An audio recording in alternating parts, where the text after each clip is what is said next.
Debbie. Well, welcome back from lunch, everybody, to our resource adequacy session. Now, to make sure I wake you all up, I've got to start out with a corny joke.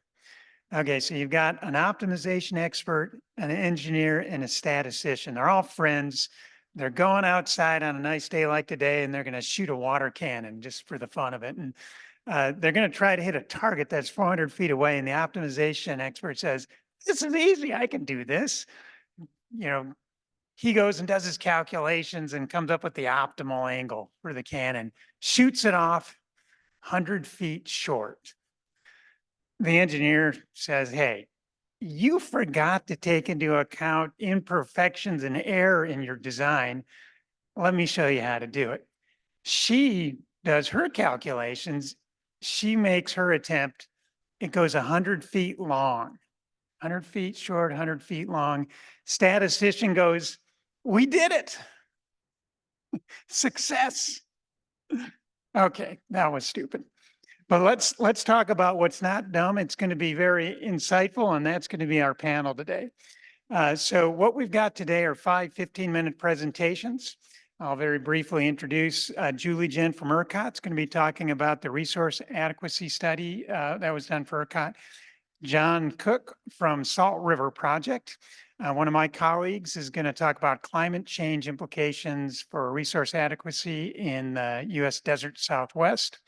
Todd Levin from Argonne will be talking about resource adequacy under system transformation. Alex Rudkevich from Enelytix will be talking about zonal versus nodal reliability analysis from a study done for the New York ISO. That'll be, I presume, continuing a conversation that began our last panel.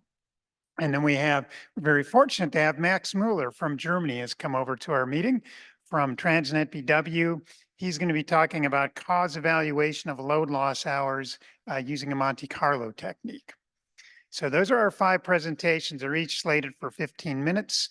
We're going to hold all the Q&A to the end of the presentations for the panel discussion.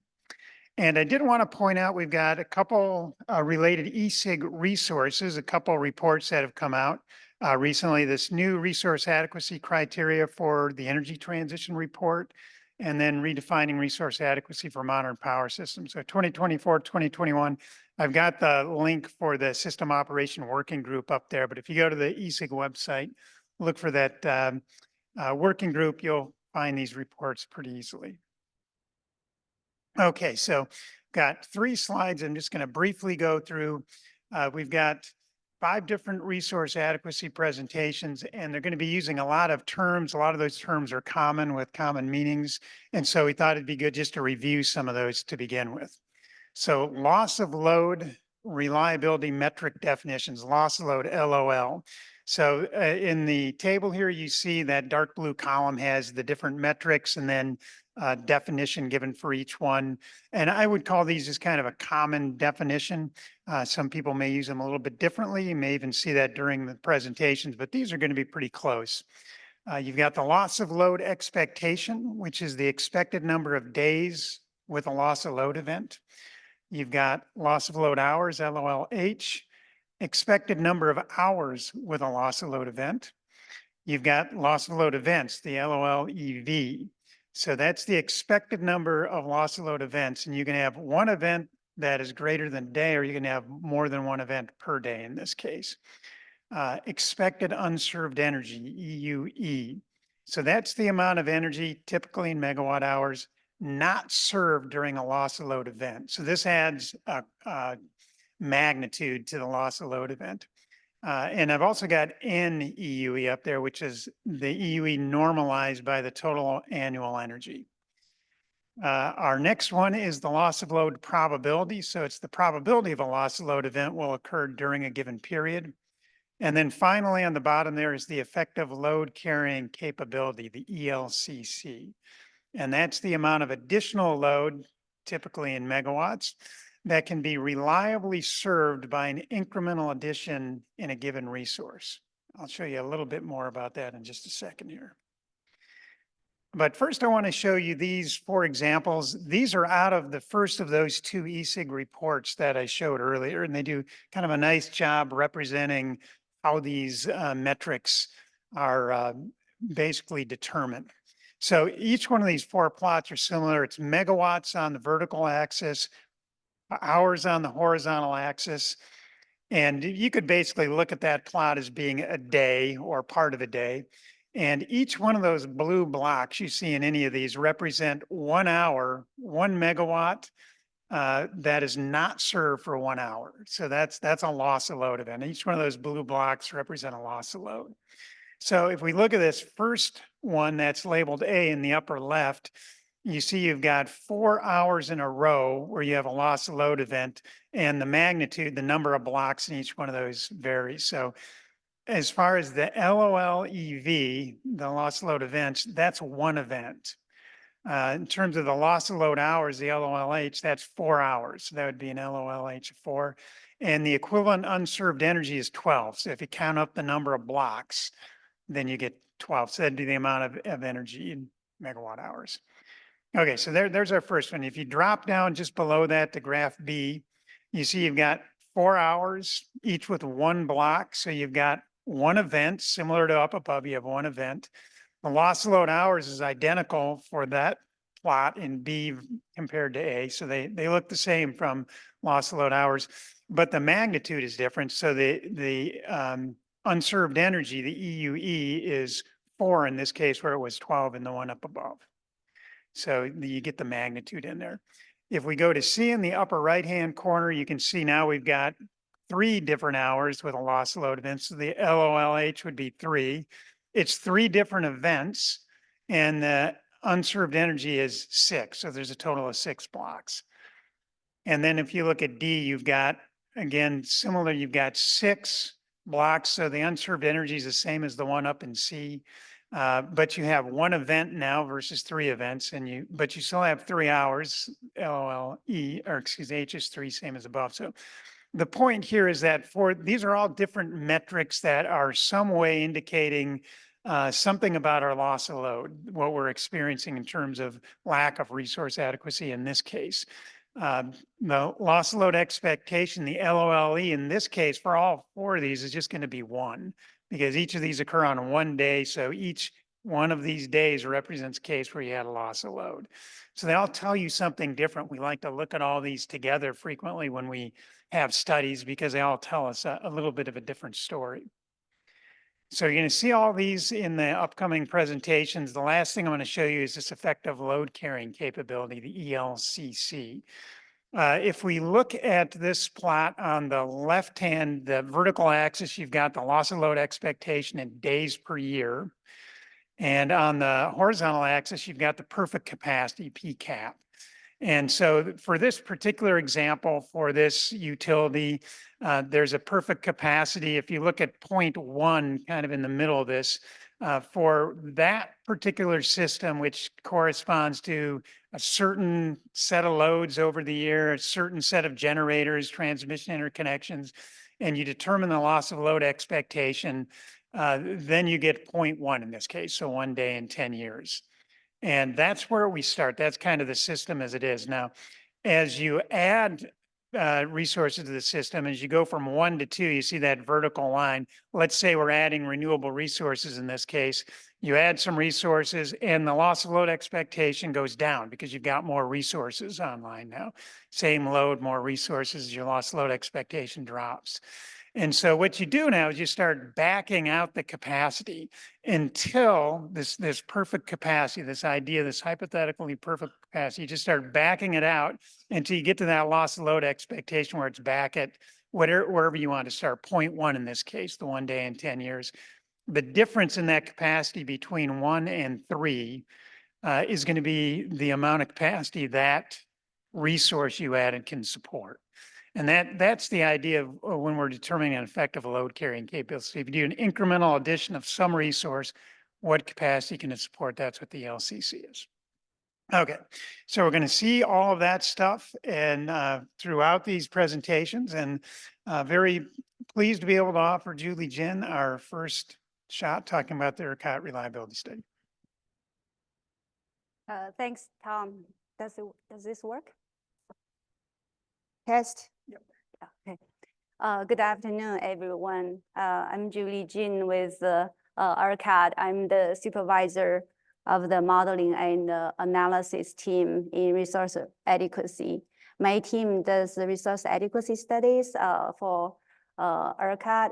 We do multiple studies every year, including a NERC probabilistic assessment, like we do zonal reliability study, and we also do all type of different studies using probabilistic approach. Today, my presentation title is Resource Adequacy in ERCOT, but I don't plan to cover everything we do in resource adequacy. Actually, I'm going to mainly focus on a study we did to help the Public Utility Commission to develop a three-dimension new reliability standard. This slide shows a summary for the reliability standard. The traditional reliability standard is using that 1 day in 10 years loss of load expectation.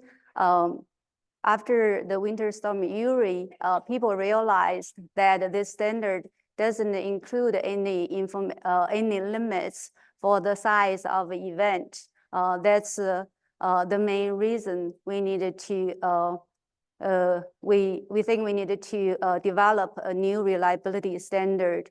In this new reliability standard, we keep the loss of load expectation. We call it the frequency limit. We also added 2 dimensions to the standard. The second dimension is the magnitude limit, and the third dimension is the duration limit. As Tom presented in his slides, the magnitude basically is the maximum amount of unserved energy during any single hour of a potential outage. There is, for each system, there is a fixed physical limit for this the magnitude. The physical limit is the maximum amount of load shedding that can be rotated among consumers. This magnitude limit is calculated based on survey results. We send out a survey to our transmission service providers each year. They provide us their rolling outage capability. Based on that responses, we calculate the magnitude limit. The current magnitude limit that just approved by the PUC is 16 megawatt. And we also apply a 1% exceedance probability to the magnitude limit, which means there probably will be still loss of load events with the magnitude exceed the limit, but it's very unlikely to happen given the 1% probability. The duration limit is set at 12 hours. It's also with 1% exceedance probability. We use 12 hours as mainly because if a loss of load event lasts for more than 12 hours, it will trigger our emergency pricing program. So we want to avoid that. So the duration limit is set at 12 hours. Yeah, this slide talks about what's the reliability standard study process look like. When we started the study, we didn't know what the frequency, magnitude, and the duration limits should be. That's why we studied the multiple frequency levels. So we also have different generation resource projections and retirement plans. We create multiple we mix these resource projections and retirement plans to create multiple scenarios for each frequency. For a projected system, you would expect the reliability level for that system certain, right? It's either lower than 0.1 loss of load expectation or higher than 0.1 loss of load expectation. So the projected system reliability level is certain. To vary the reliability level, we added new combustion turbine resources to improve reliability and or retiring coal capacity to lower reliability level, so the system can reach different frequency levels. Then for each scenario, we studied into every loss of load event. We analyze the magnitude and the duration for the simulated loss of load events. Then we apply different magnitude thresholds and duration thresholds and calculate the exceedance probabilities for these thresholds. Then we understand what's the magnitude and the duration look like for the loss of load events in the from the simulations. If for the projected system, if we have a reliability standard, to reach the reliability standard, we needed to add a new generation, which means we need additional market incentives to attract the generation to meet the standard.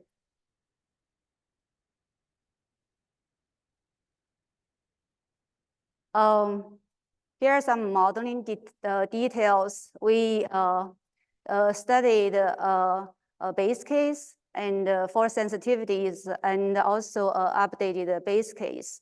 The resource, the generation resource assumptions are from the resource projections is from for the base case is from the December 2022 the CDR report. As Venkat also mentioned, this report. This is a very important report for our resource projection. We included 42 weather years in our simulation. For each weather year, we have hourly wind profiles, hourly solar profiles, and hourly load forecast based on each individual weather year. The 42 years are from 1980 to 2021. We also simulated 5 economic load forecast arrows. They have a normal distribution, and it's basically the base forecast and 2% and 4% above and below the forecast. You probably also heard Venkat mention at the plenary, the keynote speech, that the ERCOT implemented a weatherization standard after Winter Storm Uri. We modeled weather-related outage in this study. So for the weatherization, implemented weatherization standard, we assumed it has 85% success rate, which means the 85% weather-related outage we observed in history will go away because of the implementation of the weatherization standard. The retirement plans, we evaluated 900 megawatt and 3,300 megawatt. When we started the study, the 2022 December CDR was the latest CDR, which provides the latest resource projection. We release a CDR every half year. So when in May 2023, we have a new resource projection included in the May 2023 CDR. Then we included the some incremental resources in the May CDR to create another resource projection.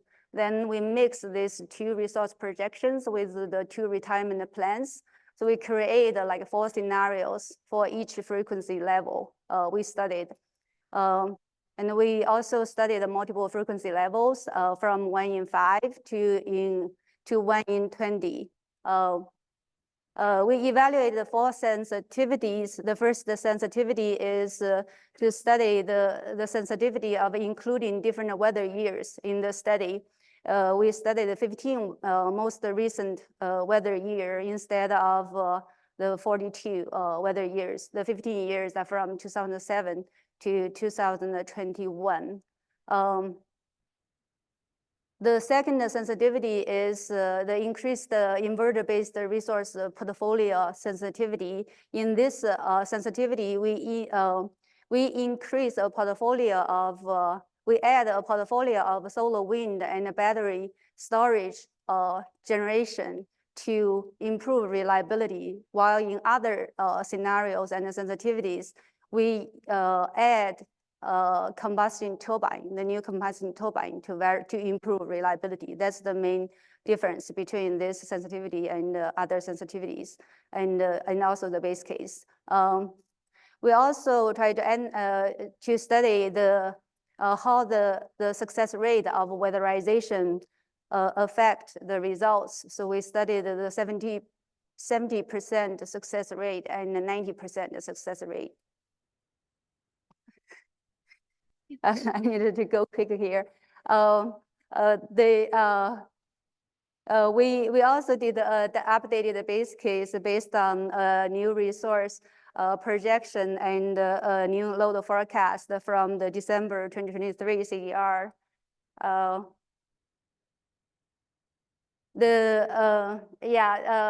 want to mention for this study, for each of the scenarios, we needed to run many simulations. We ran 5,250 simulations for each scenario. This is why we needed to run so many simulations, because of the number of weather years and the load forecast error and the generation outage samples. The system topology we modeled in the study, we used the zonal topology. The ERCOT system is modeled as a single zone. Our neighbors, SPP, Mexico, and Entergy are modeled as well. ERCOT has a DC ties connection with SPP and Mexico. The total DC tie capacity is slightly above 1,200 megawatt. I also want to mention the outage modeling in our study. We modeled both partial and full forced outage. And in addition to that, we created a correlation between cold temperature and weather-related outage. The blue line shows the average outage from the simulated results. It's averaged across the iterations by temperature. You see those dots on this chart. Those are the historical outages we observed during past winter events. The blue line seems lower than some dots on this chart, like the outage we observed during Winter Storm Uri. That's because the blue line is the average of simulated results. In the single outage sample, we see much higher outage levels.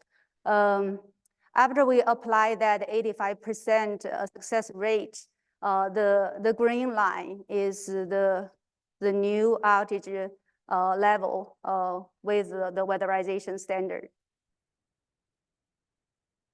How did we calculate the exceedance probability? It's pretty simple. So for all the loss of load events from the simulations, we calculated the magnitude and the duration for each event. Then for every scenario, we rank the magnitude and the duration independently. We ranked the magnitude from the highest to the lowest, and the duration from the longest to the shortest. Then Then we select exceedance probability, say 1%. Then we find the magnitude and the duration corresponding to that exceedance probability. That's the threshold for the magnitude and the duration. This illustrates the idea is this is similarly the results. Actually, the blue dots on this chart, each of them is representing one loss of load event from the simulation. This is one scenario, the loss of load events from one scenario. And the x-axis is the magnitude of the loss of load event. And the y-axis is the duration. There are so many loss of load events from this one scenario. The scenario is the 0.1 loss of load expectation. Then we apply that 1% exceedance probability. You see the duration is 13 hours, and the magnitude is slightly below 14,000. So if we apply the standard to this scenario, the magnitude limit has been met, but the duration exceeded the reliability standard. That means more capacity needed to be added to the system to meet the duration limit. I'm sorry, we're running out of time. I will go through the, just mention one thing is you see there are blue dots out of this red box. That means they are loss of load events which have like a higher magnitude duration.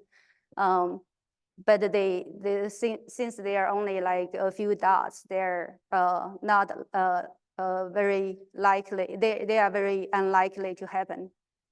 I will go through the results very quickly. We have all these results posted at the Public Utility Commission website. I will provide a reference for the detailed results. This slide shows the generation portfolios, which the 19 generation portfolios, which yields the 0.1 loss of load expectation. So all of them, all these scenarios meet the 0.1 loss of load expectation criterion.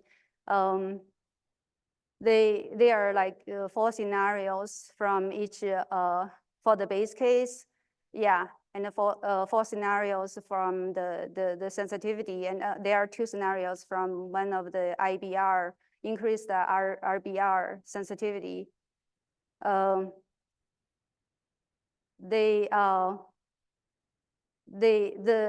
This slide shows the exceedance probability results for those 19 scenarios.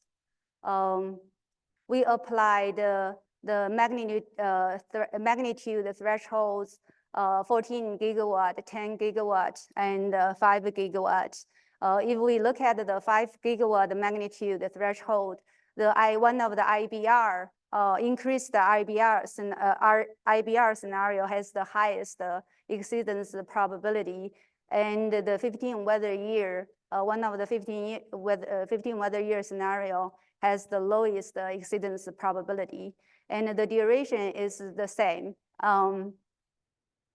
So it's still the IBR sensitivity has the highest exceedance probability, and one of the 15 weather year has the lowest exceedance probability. So the key takeaways for these results is for the same magnitude and duration thresholds at the same loss of load expectation, exceedance probabilities are affected by differences in generation portfolio and the selection of weather years. So selection of weather years does have a pretty big impact. And another takeaway message is since we have 3 dimension in the reliability standard, the most binding dimension it could change. It depends on the threshold values, the number of weather years considered in the simulation, and the resource mix. Sorry, yeah. This slide compares the results for the 15 weather year sensitivity and the base case. For the 15 weather year, we see the lowest exceedance probability for magnitude and duration is mainly because we needed to add more resources, additional 5 gigawatt more resources to meet the 0.1 loss of load expectation, and this additional capacity lowered the magnitude and the duration for the loss of load events significantly. This slide shows how the weatherization success rate affects the amount of generation capacity needed to meet the standard. We did a calculation and found the 1% of weatherization success rate increase. It can be translated into a saving of approximately 175 megawatt of CT capacity. This slide shows when do the loss of load events occur for ERCOT system. For the simulated system, is mainly occur in winter season. It's because of the weather-related outage at low temperature, and also low reliability contribution from solar in winter season, and also elevated winter peak load. Less than 2% of unserved energy occurs in summer and other seasons. This is a reference which have all the detailed results, and that's all I had. Thank you. Sorry to take up so much time.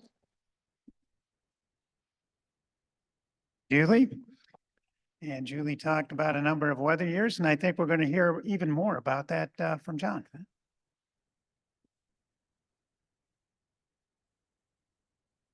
Okay. Hopefully everybody can hear me okay. Hi, I'm John Cook. I am a principal in the resource planning group at SRP, where I lead our resource adequacy modeling and study and analysis efforts. In case you are not familiar with SRP, SRP stands for Salt River Project. We are a vertically integrated public power utility that serves more than 1 million customers in the Phoenix metro area. For the purposes of resource adequacy, there's really 2 important things to know about SRP. One is that our load is growing pretty rapidly, driven by large customers and new large customers, which we've heard a lot about this conference. And the second is that Phoenix gets really, really hot. So we'll be coming back to that second point multiple times. Okay, so I am going to be talking about the work that SRP is doing to study the additional adequacy risk that is being posed by climate change for us in Arizona. So I'll start by talking about our partnership with EPRI to develop future weather data under multiple different climate scenarios and how we've gone about doing that. And then I will share some initial results from adequacy studies that use that forward-looking future weather data and compare adequacy results across those different scenarios. At the end, I'll wrap up with a summary of what we've learned so far, along with some implications for how we're thinking about the impacts this is going to have on our future planning efforts. Okay, so the origin of this work can be traced back to EPRI's Climate Ready project, which, if you're not familiar, is a multi-year effort. Climate Ready is a very clever acronym. READY stands for Climate Readiness and Adaptation Initiative. It is aimed at trying to help bridge gaps in data and methods to allow utilities and other system planners to better prepare for future climate scenarios. So as part of Climate Ready, EPRI developed a new methodology to convert the impacts of climate change that are showing up in global climate models and take those impacts and apply them to historical weather data to shift that historical weather data to be representative of future climates. So SRP partnered with EPRI for a supplemental project as a follow-on to Climate Ready to apply that methodology specifically to SRP's territory. So the end result of that work is data spanning 1950 through 2023 under multiple different climate scenarios. And that weather data includes temperature, humidity, solar irradiance, and wind speed for the SRP service territory, as well as other locations where SRP is considering future resource development. As I mentioned, that data is shifted to represent future climate scenarios. We use an ensemble of 9 different global climate models as the basis for that shifting. There is a great white paper that I took a screenshot of here that demonstrates the EPRI method. I'll talk a little bit more about how that method works in a couple of slides here. Okay, so a little more information about the specific climate scenarios that are included in this work. 2 of them are backwards looking. So the first one is what I'm going to refer to as raw history. That is estimated actual conditions as they occurred from 1950 to 2023. I should mention this is reanalysis data, ERA 5 land reanalysis data, which is maintained by the European Association of Meteorology, or I forget the acronym, but it's available. So there's the raw history, which is effectively as it occurred. The second backward-looking scenario is what I'm going to call base climate. That detrends the raw history to account for warming that we have already experienced over the 1950 to 2023 time period. So that is meant to represent the current-ish climate that we have today, more specifically the 1991 through 2020 climate. The other 4 scenarios are based on the shared socioeconomic pathways scenarios that were developed as part of the IPCC 6th assessment. So these are narratives about the demographics and economic conditions that may exist in the future. And those narratives contain things like population growth or economic growth. They are combined with assumptions about emissions mitigation to then feed into a global climate model that can estimate what the future climate is going to be. So there are 5 different SSP scenarios. That's the shared socioeconomic pathways. I'll call them SSPs from now on.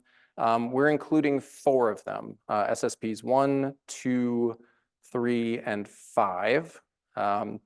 We left out 4 because it's very similar to 1 in terms of the total amount of warming over the period that we're interested in. So we thought that those 4 give us a good range of future climate scenarios to study. And they capture different levels of warming. So SSP 1 is going to have the least amount of warming. SSP 5 is going to have the most amount of warming, and that warming increases as we move through time. Okay, so here are some more details about how the EPRI method works. It is known as the quantile delta mapping method. So that's what the QDM stands for. And there's 4 high-level steps to how this works. So the first one is effectively a calibration step. So for the Phoenix area specifically, EPRI looked at the results in the climate model for the historical period and trued that up with observed historical conditions for Arizona and the Phoenix metro specifically. So effectively calibrating what's coming out of the climate model to what we've actually observed. And that's standard practice in the climate science world. The second step is the detrending step. So taking the 1950 through 2023 historical period that has a warming trend in it and removing that warming trend to represent the current climate, but maintaining the natural variability that exists from year to year. The third step is where the impacts of climate change are going to show up. So the historical period is simulated, and then the future climate period is simulated.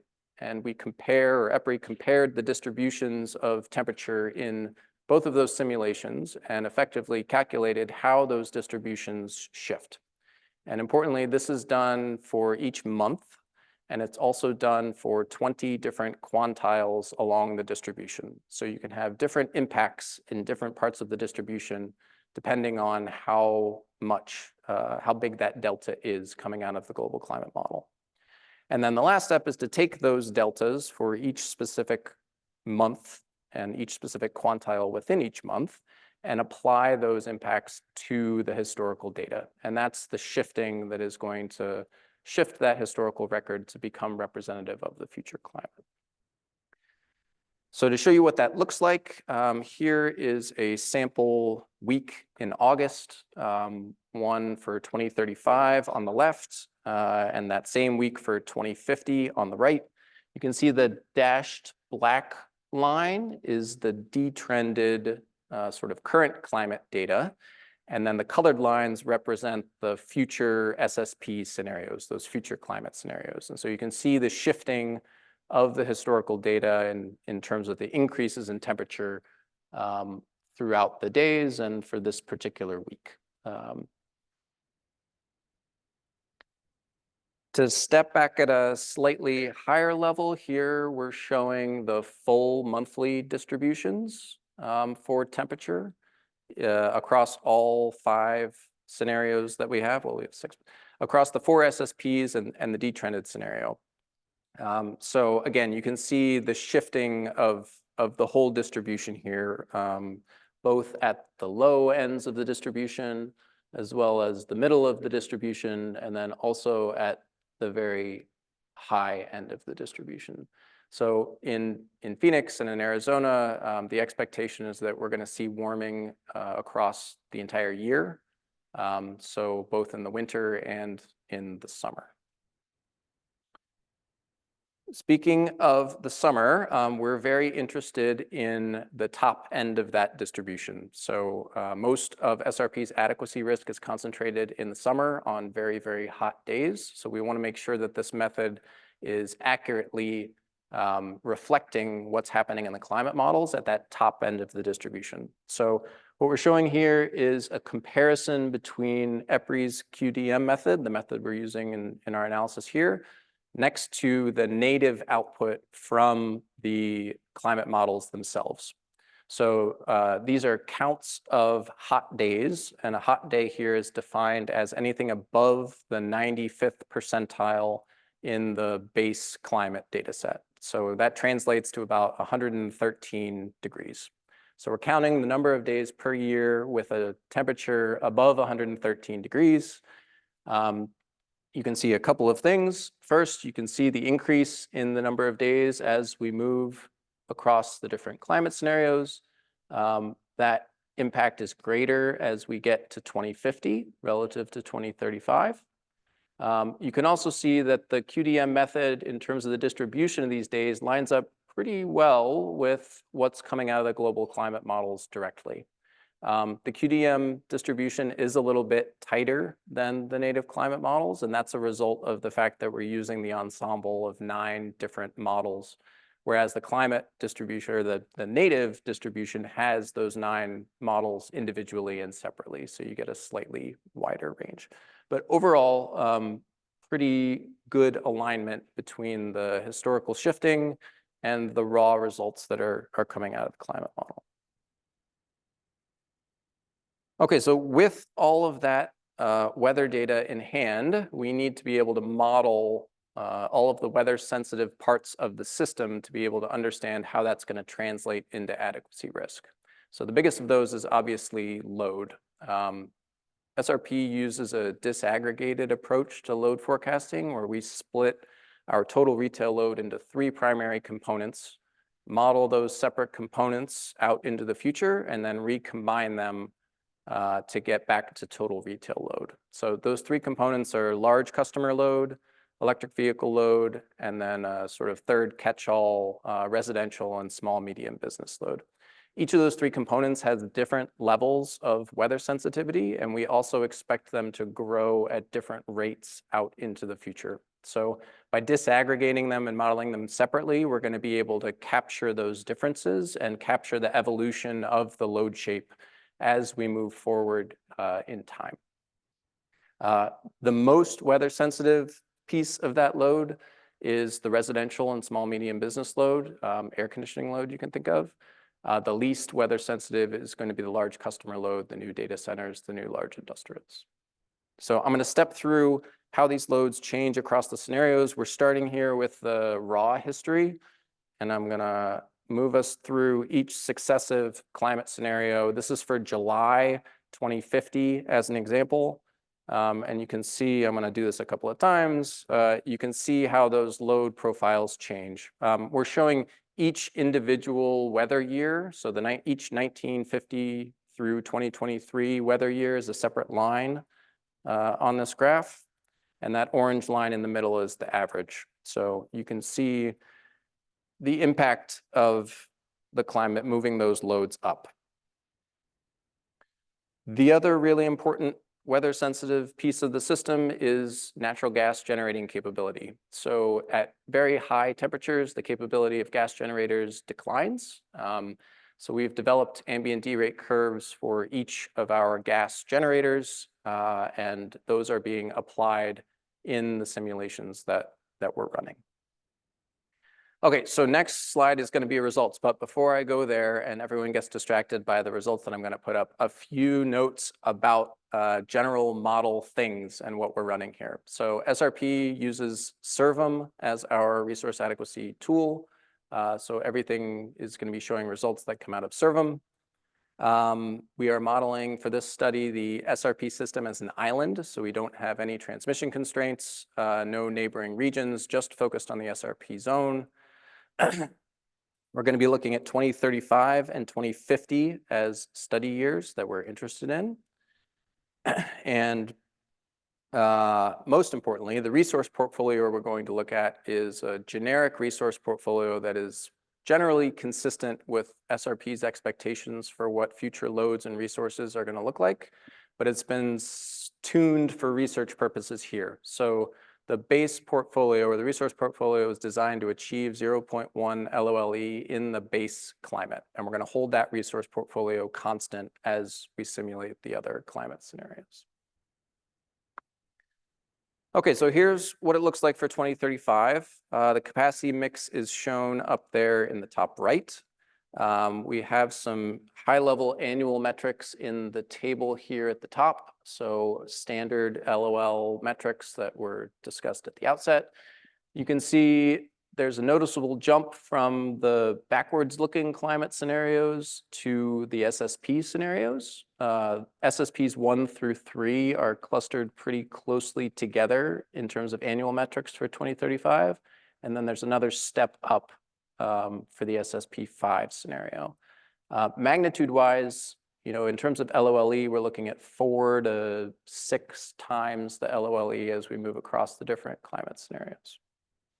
The bottom table shows that LOLE broken out over months to get a better sense of when that additional risk is occurring. You can see it's concentrated in the summer, right? Modest impacts in July and bigger impacts in August and September. We can go one level deeper and add hour of day to our look at when is this additional risk showing up. So we've got hour of day down the vertical axis here and month across the top. This is for the raw history portfolio. So this is what our sort of base risk portfolio looks like, or profile looks like. In 2035, you can see there's some capacity risk there in the sunset hours, and then a little bit of energy risk in the overnight hours. So similar to the load, I'm going to step through the different climate scenarios, and you can see where that additional risk is showing up. And you're seeing it in 2 places. There's additional capacity risk that's showing up in the summer, and also some additional energy risk that's showing up in the winter. Fast forward to 2050, similar story, but bigger impacts and a little bit more separation across the climate scenarios. Same story in terms of the monthly distribution, seeing bigger impacts in August and September. Our portfolio here is over 50% solar by nameplate capacity. You can see there's still a little bit of gas and storage and wind in that portfolio as well. One very interesting difference with the 12 by 24 profile, now when we cycle through the climate scenarios, you can see that almost all of the additional risk in 2050 is showing up in the overnight hours as additional energy risk. So very modest impacts on capacity risk by the time we get to 2050. It's really the energy risk that is being affected. Okay, so what have we learned? I think we've learned that climate change certainly is a risk to our system and is affecting the summer months by making those days hotter. Some of that additional risk is capacity risk, but by the time we get further out toward 2050, most of that is going to be energy risk. What this has got me thinking about is, what does this mean for the way we do accreditation and the way we do capacity expansion modeling? We heard in the previous session about trying to include stress periods in our capacity expansion models. This is an additional dimension to a problem that already has too many dimensions. And so how do we manage that? How do we handle that? This is ongoing thinking that we are trying to make our way through at SRP. So last thing I'll mention, I want to just give a little plug for a project that we're working on with TVA and NREL that is trying to link RA and capacity expansion models more closely together and embed a resource adequacy problem within the capacity expansion problem in a smart way that would be able to potentially help incorporate some of these additional stress periods into the long-term planning that we do. So this is ongoing work. We'll be wrapping up this project in the next month or two and hopefully have a chance to talk to this group and present that work in other forums. So with that, I am done.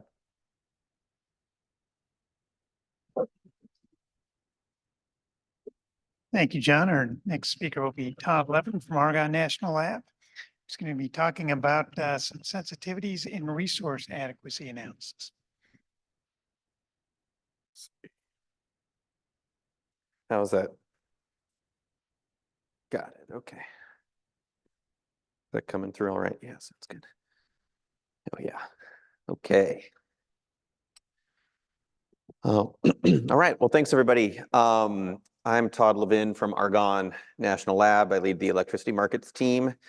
There, you can see some names from other contributors who are actually more directly involved in a lot of the work that I'll be presenting here. So much thanks to them. I think what I'm about to talk about actually feeds pretty nicely into the kind of building on the capacity expansion session for those of you who saw that earlier, and we're really talking a little bit more about the role of reliability assessment in informing RA. So both are RA acronyms, which I think gets confusing sometimes. So I'll use RA for resource adequacy and kind of how improved detail and different representations in reliability assessment can impact resource adequacy assessments, capacity accreditation, and market design through that. This work is, oops, made that mistake, part of a broader DOE initiative program that has been conducted over the last year with a number of partners, many of whom are here today, NREL, EPRI, Berkeley Lab, ESIG, and others who are all involved in different capacities. And there will be some more of this work presented at the Nashville workshop coming up this summer, just a plug for that from some other partners. But the Argonne piece focused on three main broad questions related to market design. And actually, in the interest of time, I'm going to focus only on the first two of these today. And even then, I have a lot to get through. And I know we're already running a little behind, so I'm going to try to move quickly and just hit the highlights here. but looking at how system modeling assumptions impact reliability metrics, and then digging a little bit more into energy storage and how storage dispatch and state of charge assumptions impact reliability and capacity accreditation. And we have this third work stream, which I'm not going to talk about, but there will be a paper forthcoming that looks a little bit more at market design issues around coordination between ORDCs and capacity demand curves, and how that impacts revenue sufficiency and missing money. Okay, so very quickly, all of these analyses use the Argonne suite of power system modeling tools called ALEAF, all the way capacity expansion, production cost, reliability assessment models, a range of different capabilities and applications. We are, for these two analyses, one will draw upon a kind of ERCOT-like system that we use in a lot of our analyses, and another will be rooted in a IEEE test system. But you can see different types of applications that we can and are currently exploring with ALEAF. All right, so the first kind of standalone project or piece I'm going to present here, reliability assessment with filtering and imperfect foresight. So this really looks at how different assumptions around reliability assessment impact those results, the reliability metrics that come out of that assessment, and including the number of samples and different filtering methods to improve computational performance.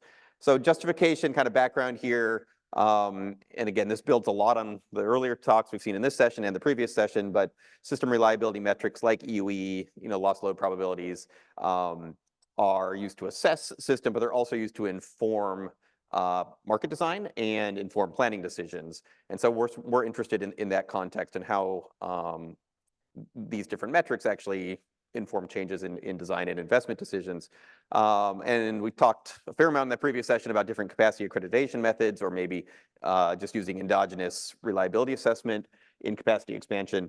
But again, looking past kind of these current accreditation methods and understanding that they themselves are not written in stone, that they're dependent on reliability assessment, and which itself is a stochastic process and leads to probabilistic outcomes, and needing to kind of improve and refine those processes to make sure you have you're confident and have convergence in your outcomes. And I guess just to highlight the text in blue there, that this isn't just a modeling exercise to determine if a system is reliable, but these methods are actually used to design markets, to inform market parameters and investment decisions and long-term planning.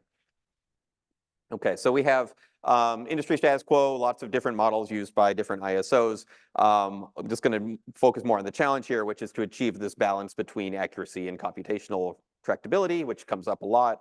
And so we're looking at three different kind of dimensions of that: the sample size of your simulations, different filtering methods, which we'll talk about more in a second, and then different post-contingency approaches for scheduling. So the sample size, pretty straightforward, just looking at different numbers of samples that you simulate. We do random outage draws, different numbers of those outage draws, and we'll show a figure here in a second that shows how the results do or don't converge with different numbers of sample sizes. The risk filtering is using a heuristic to filter out some of those samples before you actually simulate the dispatch, and say we don't need to actually simulate dispatch in most of our outage scenarios when there aren't a whole lot of outages. And the question is, what is that threshold, and what metric do you use to assess which ones you do or don't actually simulate? But by not simulating them, you save a lot of computational time. And then the last piece, this imperfect foresight, is sort of contrasting current approaches where you might identify a contingency day, a day with scarcity conditions, and then simulate the reliability of that day, but with some sort of perfect foresight that you have already identified. Say at 4 p.m. there's going to be a generator outage that causes lost load on that day. Even by isolating that day, you're already kind of assuming at some point in the morning that you have some insight into what's going to happen that afternoon. And so looking at a different approach with the imperfect foresight and kind of stepping through more 1 hour at a time in that process. Okay, so to do this, we use the reliability assessment model in ALEAF. Generates kind of Markov chain stochastic outage probability, or outages based on temperature dependent probabilities, filters them, then simulates the two-stage dispatch with and without perfect foresight, and calculates a range of these different reliability metrics. All right, so this is the figure that summarizes, I know there's a lot and it's probably shown up kind of small here, but summarizes the result of the sample size analysis that we did. So these are 4 different systems with different PRM levels. So basically just proxies for different levels, kind of overall levels of reliability, and showing as you step through different numbers of simulations. So for this, we isolated just the single peak day, simulated that day this many times, you know, on the x-axis, and then did that 20 times. And so each dot, each data point that establishes this distribution is one instance of that many samples. And so, but you can see that, you know, if you're only simulating, say, 500 outage samples for one of these days, you have a very wide range of outcomes. And just focusing on, say, the 11% PRM here on the top, but you can see that, you know, you get results anywhere from 40 to 120. This is normalized EUE parts per million. You get kind of different scales, but similar effects. And I'll actually show here on the next slide. This is now normalized around 1. So like if you kind of take the average of this 100K scenario and kind of take that as the ground truth with a relatively narrow resolution distribution, kind of bring that back and you can show the variation. And you actually see for, you know, the higher PRM, the more reliable systems, there's less expected unserved energy, but more actual volatility because it takes more samples to generate events. And so you actually have you know, for only 500 samples, you have a few outliers here, but some very large discrepancies in the expected unserved energy that you get. So the key takeaway here is that, you know, I don't think we're comfortable saying there is a correct number for how many simulations you have to run or how many draws you have to make, but it will be dependent on your system, and it might be more than you think is one way to look at it, and so that you should at least conduct some sensitivity analysis and try to simulate maybe more than maybe you think is necessary, or try to understand at what point you get some sort of convergence. I think, you know, for our results here, the system ballpark, kind of just eyeball test, is somewhere around 25K. 10 to 25,000, you start to see, you know, some reasonable convergence around these metrics. Okay, so second approach here is more efficient filtering methods. I'm not going to go into detail about the 3 different heuristics we used here, but they're basically, you might see that they all have the same numerator, but different denominators, basically different metrics for assessing which simulations or which days, which events you actually want to conduct a full dispatch simulation for. And the idea is to see, you know, which ones can most effectively filter, reduce your computational time while maintaining the full integrity of the results. And so in summary here, again, just kind of hitting the highlights, but this metric that we identified based on total firm generation margin, you can see here, you know, with just about 5% or so, or even less of only assessing dispatch for about 5% of the total scenario, still captures almost, you know, perfectly or close to the same level of expected unserved energy as, you know, simulating the whole sample. So that reduces your computational time by a factor of 20 potentially, because you're really only simulating, you know, 1 in every 20 days that are generated. And then finally, looking at imperfect foresight. So this is just sort of a visual of that approach, where instead of kind of identifying that day and then simulating a high-risk day in its entirety, sort of step through the day without perfect foresight of what's going to happen later. And what that can lead to is, one key example is storage getting discharged earlier in the day, whereas a lot of, you know, there are some modeling efforts might assume that, you know, storage is on a contingency day, storage is available, which with essentially 100% state of charge to manage lost load events. When in reality, as you're kind of stepping towards that event, you might not know that a lost load event is coming. The storage might discharge earlier due to high prices, or just to ease up strained system conditions. And so you might not have that full storage capacity available. And I'll talk a little bit more about that in the second work stream. But again, just kind of hitting the highlights here. This is probably too small to make out, but if you just look at the colors, kind of the darker colors are periods where the imperfect foresight method identifies higher expected unserved energy. You can see, you know, certainly during summer months in this ERCOT system, and maybe kind of, let's say this is daily, but yeah, I guess just certain days, but kind of centered around the summer months. And you can see, you know, what is it, 8% roughly increase in expected unserved energy in a couple of these metrics when accounting for imperfect foresight. All right, so conclusions, kind of straightforward, follow from what I just presented, but it's important to include an adequate number of samples. It's not always clear what adequate is, and it will depend on your system. And of course, I know everyone's always balancing that with computational time, and so you might have to sacrifice, in one direction to be able to have more samples, or you might, at least if you're not able to simulate as many samples as you'd like, at least acknowledge that maybe there's some uncertainty in the reliability metrics you're generating. We present some approaches for more efficient filtering methods, and some perfect foresight may overestimate system reliability. And this is all documented in a paper that's currently under review, so you can hopefully read that someday and get more details. All right, I'm going to quickly kind of speed through with the couple minutes I have left. The second effort, which is narrowing in a little bit more on energy storage and looking at how different state of charge assumptions impact the reliability contribution of energy storage. And this is building on a lot of past work that has shown that different dispatch strategies for storage impact RA metrics, ELCC and system expected unserved energy. We're kind of zeroing in on this method here, which we're calling day-ahead economic dispatch with real-time recourse, which is basically you establish a schedule for storage in real time, or in the day ahead, and then assume that's followed in real time until there is a system contingency that needs to be addressed, and then storage can deviate from the real-time schedule to address that issue.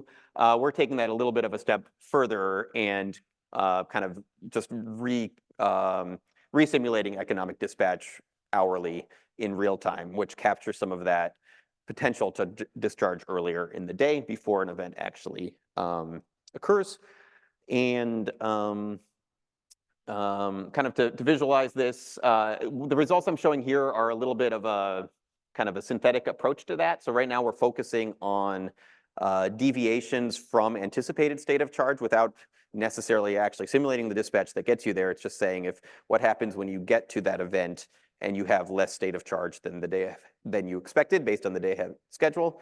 And that's kind of indicated here by this red line. So where black is the schedule, assuming that you follow the schedule until you hit this event. Red line is saying, well, actually our storage discharged a little bit earlier in the day, so we're coming to that event with less than we expected. Green is kind of the more gross oversimplification. It's just assuming that your storage is always there 100% when you need it for a contingency. Some sensitivity scenarios, different amounts of storage in the system. Again, this is modeled on an ERCOT-like system. Okay, so rough rule of thumb, these results are still in flux. I think there's actually simulations happening right now to update them, but the modeler said we're fairly confident in where these are for now. Decrease. So if you come to that event with 1 hour less of state of charge, this is based on a 4-hour battery, so 25% less or 1 hour less. You see, so that's comparing the red to the black here. You see roughly a 2 to 3 times increase in EUE, depending on the amount of storage in the system. More storage, more impact. And you also see a decline in the ELCC of the storage resources themselves. We also see declining storage ELCCs with increasing penetration, which is sort of aligned with literature and similar results for wind and solar. So again, this just highlights the importance of capturing storage dispatch accurately. We're not necessarily saying this is the only way or the correct way to do it, but just showing that additional ways to try to capture more kind of real world representation or representation of the realities of the real world in your modeling will impact your reliability outcomes, which will in turn impact capacity accreditation, which in turn impacts capacity market clearing or long-term planning. And so it all kind of filters up into into the whole system planning exercise. Okay, so future work, or this is kind of ongoing work. What I presented was sort of the first piece of this, but we're also working to model the storage more directly as a profit-seeking entity, and so to capture some of that earlier deviation from day-ahead scheduling, maybe to capture early periods of high prices. There might not be certainty that you're going to hit a full $5,000, $9,000 scarcity price later in the day, so the storage might jump on the a $1,000 price earlier in the day and may not have its full state of charge. looking at different risk preferences and things like that and how that actually impacts this work. Let's see. Yeah, and I guess just highlighting, I think that we want to look more at real world storage data too, to understand how storage resources are actually discharging and operating in both a market and a non-market setting, and kind of seeing that deviation from this sort of theoretical system perspective where storage is available as a reliability resource, which might not always be the case. And I think, yeah, that's it. Right on time. These are 3 publications that are, one is submitted, 2 are in preparation. This is the second one. This one is the 3rd work stream that I didn't get to talk about today, but these will hopefully be submitted soon. So, keep a lookout or feel free to follow up with me if you want any more kind of methodological details on any of this. Happy to follow up. Thanks.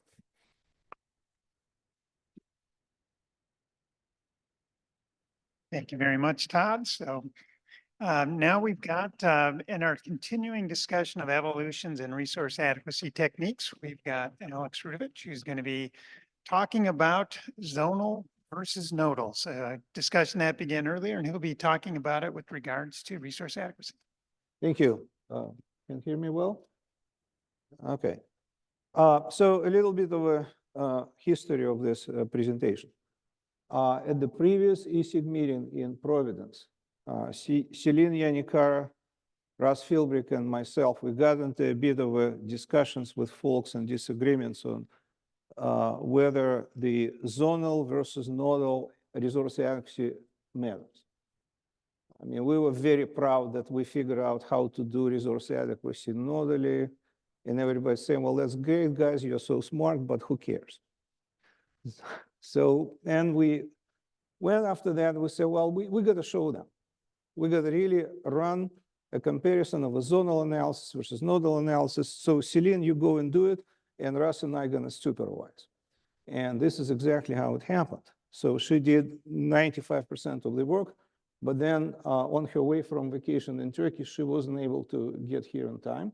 So I'm here to present her work. So anyway, with that, let's get going. All right, so I think I'm doing it. See, will tell me. Yes, I think that would be the right way. No, the wrong way. Okay, now let's do it this way. So the question is, what is the traditional versus high fidelity reliability analysis? And what do we learn, and why should we care about doing it nodally as opposed to zonally?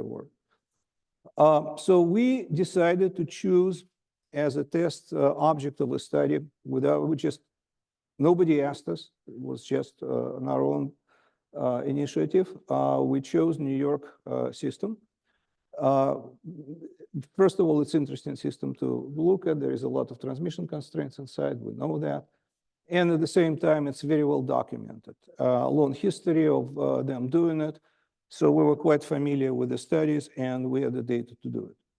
And the question is, what can we learn from running that? So in general, I think we continue from what was discussed in the previous section. You study the resource adequacy, you really have to focus on a lot of operational details, including transmission and others, unit commitment, uncertainty. All of these things matter. And we kind of recognize that, but to what extent? How much do they matter? That's the question. So the zonal versus nodal, again, there was quite a bit of a conversation took place in the previous section, like, yeah, but if you need to define the zonal model, you have to identify the homogeneous zones. You need to define the transfer limits between the zones before you do the study. Can you actually do that? How well can you do it? And if you don't do it well, what would it affect? Because if you don't know the future topology of the system, if you don't know the future generation mix, how are you going to know how you would define the zones? It's actually quite controversial. If you do it nodally, you don't need to ask these questions. You just do it directly. So with all that, we sort of went forward and say, well, we're going to use the model. we'll start with the reproducing effectively the zonal implementation of New York ISO system in our system. And then just continue and crank it up and say, well, now what if we do it nodally and see what the difference. So we basically took the published study and used as much as possible of the data that was published so that we would really start by calibrating our model as close to what was published in that corresponding study by New York ISO. And then whatever information was not there, we would complement it by whatever we have in our data set. So I'm not going to go through every detail of it. And then the simulations. So essentially, we used 14 weather years. And at the same time, for every weather year, we used 200 outage samples for the entire year. Overall, it's 28,000 annual samples for the whole study. Now, we can show that that was, it may be not perfect, but it was sufficient to see the difference between the different studies. We presented the confidence intervals for every case. So again, we could have done more, it's just wasn't necessary. In terms of the Enelytix weather, so the weather patterns, again, since we're doing nodally, it's very important that our profiles for every wind and solar resource should be asset level because location matters. So we use the Enelytix weather technology, which actually takes the historical weather at a locational detail, calibrates it, and presents the asset level profiles. That's what we use. In terms of the topologies and representation, we started with exactly the zonal configuration and transfer limits and the cuts that New York ISO is using, represented now. The second level, we effectively used the nodal representation, but we only enforced major interfaces between New York ISO zones. But the difference, obviously, the first case, that's a pipes and bubble. The second is actually following both Kirchhoff laws, the current and the voltage law. And the third level was looking at the nodal model. And here again, we did two studies. One, basically we included transmission constraints, but then the question, in case of the violation, what would you do first? Would you violate transmission constraint or would you shed load? So we did both. In the first study, we said first we will violate transmission constraints and then we'll shed load. In the second, we actually said no, transmission constraints is important. We're going to enforce them and shed load first. So we will actually have results for both. Now, there's some discrepancy in the way the interfaces were presented in one study versus how it's enforced in the planning study. So we kind of followed that. And the first step was to calibrate the results to compare what New York ISO had in the study versus what we got in our representation of the zonal model. So we did a calibration to match the loss of load hours for a year, 0.338, 0.337. It's pretty close, and you see the confidence interval that we got at the bottom. Our expected unserved energy was quite a bit lower. Now, we also represented all the emergency operating procedures in the model, not exactly in the same way as they did it because we don't have that logic, but we simply represented the order of these procedures by using the different penalty rates for this. So we use optimization.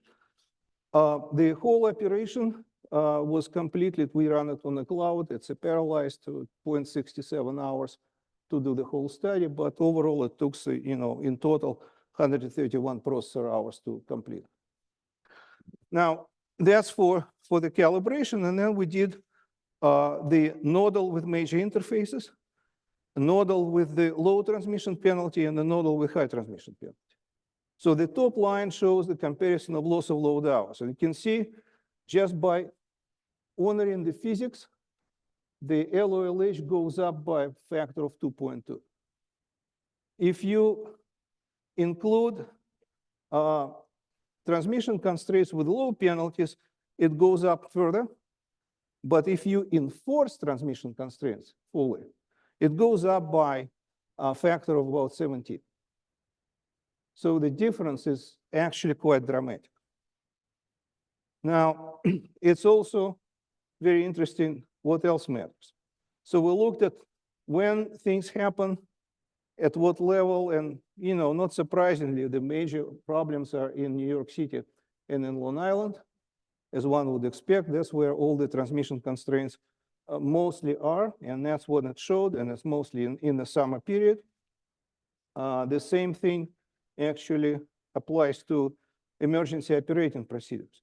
Now, but the question is, okay, well, we compare like LOLH, is it really the right indicator system-wide? What other lessons can we learn from what we actually know locationally? The point is that the right indicators are the marginal reliability metrics. When we use the optimization tools, the very important thing that they give us are the dual variables, the sensitivities, because they tell us in case you do something somewhere, how would it affect the outcome, like unserved energy? These metrics are incredibly invaluable. And by the way, many RTOs already using them. ISO New England and NYISO use marginal reliability indices. New York ISO actually use a similar MRI indicator. PJM is going toward using of marginal ELCCs. And by the way, even ERCOT, I'm sorry, it's not here, but in their ORDC formulation, they use loss of load probability, which is actually, in fact, a marginal indicator itself. Why? If you think about it, loss of load probability essentially gives you how many kilowatts of expected conserved energy you would reduce by adding 1 kilowatt of ideal capacity. It's a marginal index, provided that your system is, in fact, like copper ship.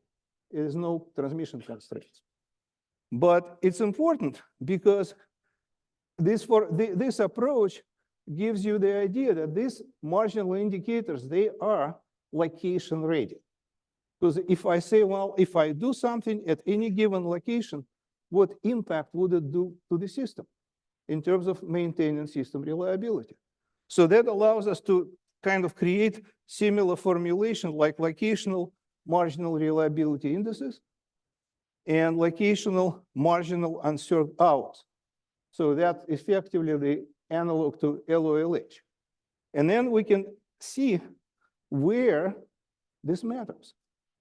So if we look at the same thing, just at the zonal level, it's not really very indicative, except that you would see that this is just locational marginal unserved hours, how different they are look in the South, in the New York City and in Long Island. This is just for the zonal mode. Now, if we look at the nodal level, on this picture, there's just the colors, because all the action is occurring in New York City. It's a small geographical area. You don't really see much of a difference. But if we zoom in, here's an interesting story. Different generator locations have different colors. And these different colors matter, big deal, because you would see that like the red dots that are going like this, these points, they have the impact on reducing unserved energy that is 2 to 4 times bigger than, say, green points or blue points. But it's all the same zone. So from that point, like if you think about where would I want to make an investment in improving reliability, where the impact of that investment from that standpoint may be varying by factor of 2 or even 4. It's a huge savings. But it also gives us another very important information, that investment in transmission would matter a great deal. And it would show you where you actually need to do it. Because in addition to that, we identified reliability limiting constraints. And by the way, that should not be confused with congestion. Congestion in this system is always an economic concept. It's simply moving energy from where it's cheap to where it's expensive. The reliability limiting occurs at the time when you have a reliability problem. First of all, these are rarely observable moments. We don't really have enough statistics to know which constraints are going to be reliability limiting unless we actually explicitly study. So relying on some historical clustering of the transmission zones based on LMPs or based on shift factors with respect to known transmission constraints tell us very little. We got to study it explicitly. So we present some of the constraints. It's not a full analysis. We'll publish it later. But effectively, out of top 30, top 20 are in New York City and Long Island. So again, we pointedly know, we can know by doing a study where the transmission investments are needed. So the lessons learned. Physics matters, right? Because we just switching from one way of representing the interface to another makes a difference. Location matters, big deal. And that location gives us very important information, where to site generation, where to site transmission, which grid enhancement technologies to use and when, and how to manage load. It's an invaluable piece of information if we do it right. Now, zonal analysis have serious problems. We've seen it now, we can kind of elaborate on that. We should be very careful not to rely on them too much, especially at this time when we see such a huge investments in the industry. Next steps. We haven't completed the impact of operational constraints, unit commitment, and this kind of stuff. We'll report it soon, probably at the summer PS meeting. And also another part, locational impact of load shedding. We say, well, we shed load at a zone where it actually matters. When you start looking at Nodal, it matters the same way as it matters where you build the generation. You think about where you're shedding load.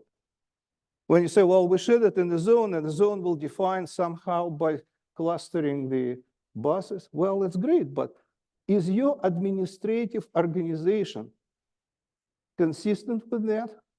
Can you really control your load in the same way? It actually matters where you're going to shed it. It impacts the reliability assessment. And the last but not least, the economic connection. You take these marginal metrics, you multiply them by value of loss load, and you got that economic indicator that connects you to the your cost of new entry and allows you to achieve the balance both on generation, transmission, and all other technology assessment. Thank you.